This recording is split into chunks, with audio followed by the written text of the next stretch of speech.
आज मैं बनाने जा रही हूँ हेल्दी और टेस्टी ड्राई फ्रूट्स लड्डू, जो खाने में बहुत ही टेस्टी होते हैं और हेल्दी भी होते हैं, एनर्जी से भरपूर होते हैं। तो चलिए बनाते हैं। कैसे बनाते हैं आपको बताते हैं। ड्राई फ्रूट लड्डू बनाने के लिए हमें क्या क्या चाहिए, देखिए आपको हम बताते हैं। ये मैंने लिए हैं 200 ग्राम तक काजू, ये 200 ग्राम तक किशमिश है और ये थोड़े से बादाम हैं। ये है खसखस, जो कि लड्डू में बहुत ही अच्छी लगती है और बहुत हेल्दी होती है। ये है सनफ्लावर सीड, जो ये 100 ग्राम तक हैं, और ये वाटरमेलन सीड हैं, ये भी 100 ग्राम है। और ये है पंपकिन सीड, जो कि कुछ मखाने लिए हुए हैं, और थोड़े से इसमें अखरोट हैं। ये 200 ग्राम तक अखरोट हैं। खास के लिए मैंने लिए हैं खजूर। मार्केट में खजूर दो तरह का आता है, मैंने ये वाला खजूर लिया है ड्राई फ्रूट्स में डालने के लिए, क्योंकि इसमें मैं कोई ज़्यादा चीनी नहीं डालूंगी, बस थोड़ा सा गुड़ लूंगी और इसी से मिठास करनी है मुझे लड्डुओं में।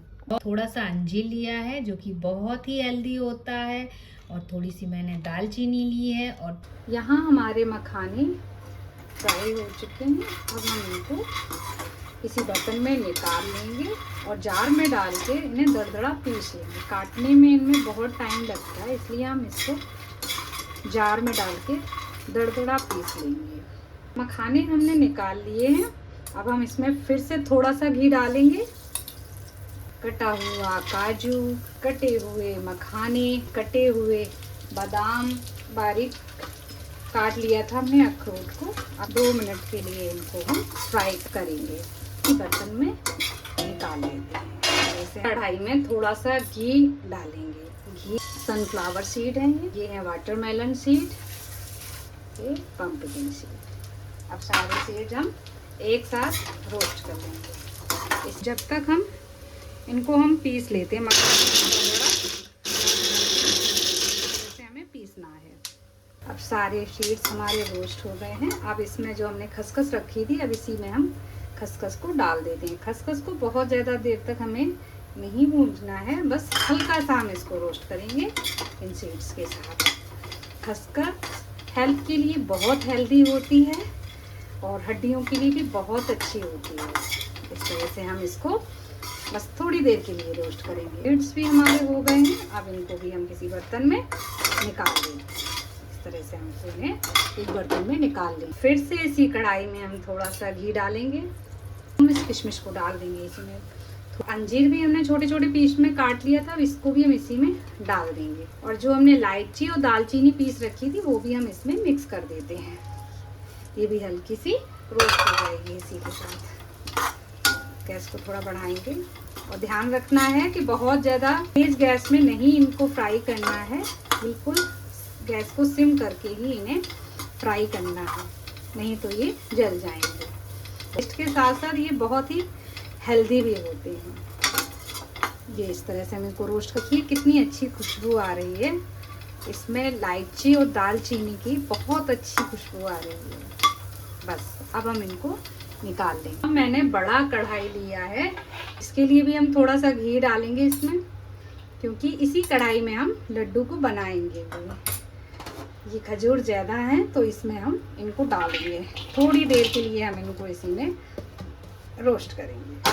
फिर इसी में हम डाल देंगे गुड़ को भी। हम सिर्फ 2 मिनट के लिए इनको रोस्ट करेंगे। इन्हें हम मिक्सी में नहीं पीसेंगे। कई लोग इसको मिक्सी में पीस कर भी बनाते हैं, मगर मैं इनको आपको ऐसे ही बना के दिखा रही हूँ। बस 2 मिनट के लिए हम रोस्ट करेंगे। गैस को हमने सिम कर दिया है और इस तरह से बस 2 मिनट के लिए इसको। ये हमारे रोस्ट हो चुके हैं खजूर, बहुत ज़्यादा हम इनको रोस्ट नहीं करेंगे।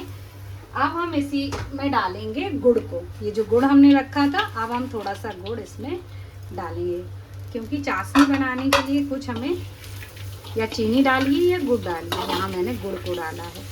अब इसको थोड़ा सा हम गर्म होने देंगे। ये अंजीर वगैरह रखा था, उसको भी हम इसी में डाल देंगे। ये सब एक साथ पक जाएंगे। अब हमारे गुड़ और खजूर बिल्कुल परफेक्ट तरीके से मेल्ट हो गए। इस तरह से आपको करना है। अगर आपको चाशनी बना के डालना है तो आप चाशनी भी, गुड़ या चीनी जो भी आपको पसंद हो वो आप चाशनी भी बना सकते हैं। चाशनी बनाकर खजूर और किशमिश को भी डाल सकते हैं, उस तरह से भी आप बना सकते हैं। और अगर आपको मेरे जैसे ऊपर से डालना है गुड़ को तो इस तरह से भी आप कर सकते हैं। बस ये इस चीज़ का ध्यान रखना है कि अगर आपने खजूर ज़्यादा लिए हैं तो उसी हिसाब से आप गुड़ या चीनी डालिए, नहीं तो बहुत मीठा हो जाएगा। अगर आप मीठा कम खाते हैं तो आप खजूर को ही इस तरह से मेल्ट कर सकते हैं, हल्का सा उसे मिक्सी में पीस कर और मेल्ट करके और ड्राई फ्रूट सारे डाल सकते हैं। इस तरह से आपको करना है। अब इसी में हम सारे ड्राई फ्रूट्स डाल देंगे। ये देखिए, ये सारे हमने जो रोस्ट करके रखे थे वो हम सारे ड्राई फ्रूट्स इसी कढ़ाई में डाल देंगे और इसी कढ़ाई में हम लड्डू को बना लेंगे। ये देखिए, और ये हमने मखाने को मिक्सी में हल्का दरदरा सा पीस लिया था, वो भी हम इसमें डाल देंगे। कोई भी ड्राई फ्रूट्स आपको डालना हो वो डाल सकते हैं, कुछ भी आप डाल सकते हैं इसके अंदर। सर्दियों में मैं तो तिल वगैरह भी डाल देती हूँ, अलसी भी डाल देती हूँ, मगर अभी गर्मी है इसलिए मैंने इन चीज़ों को अवॉइड कर दिया है। अब इसी कढ़ाई में हम अच्छे से मिक्स कर लेंगे और फिर लड्डू बनाएंगे। इस तरह से हमने इसको मिक्स कर लिया है। अब हम लड्डू बनाना स्टार्ट करते हैं। अब हाथ में हम लगाएंगे, थोड़ा सा हम इसमें घी लगाएंगे इस तरह से और लड्डू को बनाएंगे। साइज़ आपको जो भी रखना है वो साइज़ बना लीजिए। ये देखिए कितने ईज़िली बन जाते हैं। मैं ये वाला साइज़ रखूँगी, ऐसे बनाऊँगी। इस तरह से आपको लड्डू को बनाना है। चलिए फिर इसी तरह से हम सारे लड्डू बना लेते हैं। इस तरह से हमने सारे लड्डू बना लिए हैं। देखिए कितने अच्छे बने हुए हैं। एक बार ट्राई ज़रूर करिए, बहुत ही हेल्दी होते हैं और खाने में बहुत टेस्टी होते हैं, एनर्जी से भरपूर होते हैं। एक बार ट्राई ज़रूर करिए। इनको महीनों तक आप स्टॉक करके रख सकते हैं और रोज़ खाइए, ब्रेकफास्ट में लीजिए या दूध के साथ खाइए,